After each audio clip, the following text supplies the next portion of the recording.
نحمدہ و نصلی علی رسولہ الکریم۔ آج کے ٹاپک میں ہم 5 اہم نصیحتوں کے بارے میں بات کریں گے جو زندگی میں بہت ضرورت کے حامل ہیں۔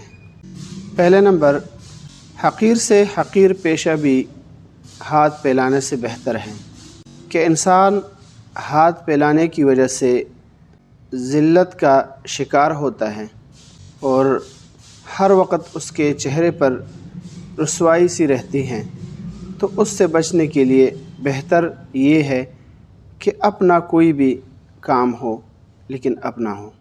دوسرا، ہر اچھا کام پہلے ناممکن ہوتا ہے، جب انسان اس پر عمل کرنا شروع کر دیتا ہے تو آہستہ آہستہ اس کی طبیعت بن جاتی ہے۔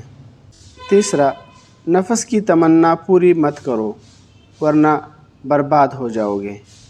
چوتھا، جس نعمت کی قدر نہ کی جائے وہ ختم ہو جاتی ہے۔ اور پانچواں، اس راستے پر چلو جو راستہ بندے کو خالق سے ملا دیتا ہے۔